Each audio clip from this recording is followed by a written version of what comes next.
Welcome to West Africa. This week, Random Vacay is here to talk about Ebola. Now, Ebola is hitting the news everywhere and it's giving people the fear.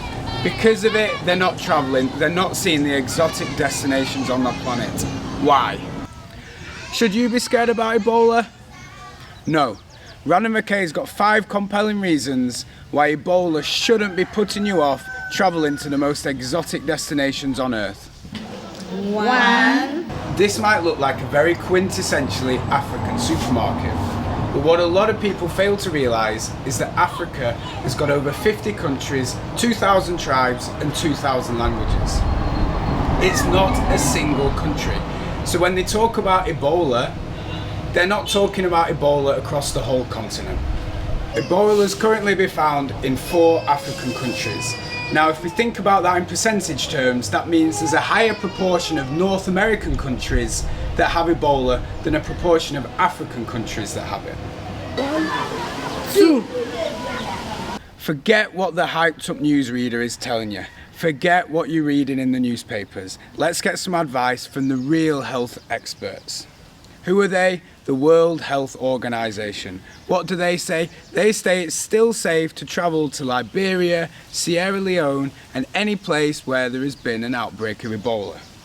They categorically state that the risks from Ebola are very minimal, even if you're traveling to countries affected currently by Ebola. So who are you going to trust? The World Health Organization or the news corporation that's trying to make money from adverts? 3. Let's think about how you can actually get Ebola. This disease is passed on from bodily fluids. Now, how many times do you share cans of Coke with these random African kids? Not likely. Ebola is spread through contaminated feces and mishandling dead bodies. I don't know about you, but when I come to West Africa, the last thing I'm thinking about doing is rolling around in someone else's shit or hugging a dead body. 4. In West Africa, you don't have budget airlines. It's not like Europe where you can just hop on an EasyJet and fly for 40 quid somewhere. If you want to travel somewhere, you're going to have to use trotros, shared minibuses and motorbikes.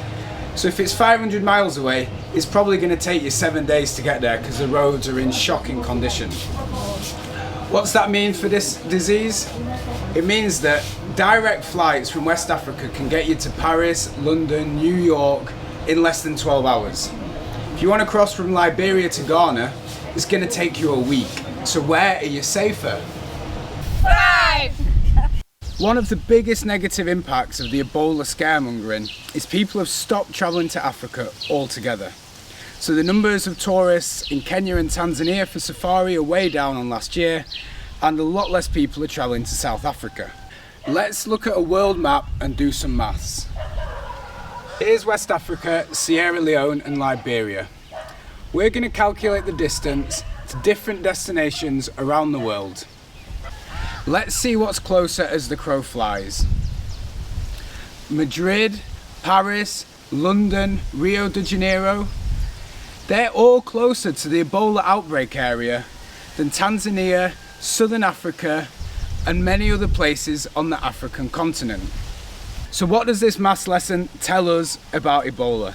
It says that if you're genuinely worried about it, you best cancel your holiday to France, to Rome, to Brazil, to all those places in Western Europe which you thought were fine. Or you could realise that it's all a load of media bullshit and that Ebola shouldn't be stopping you from travelling to the most exotic destinations on Earth.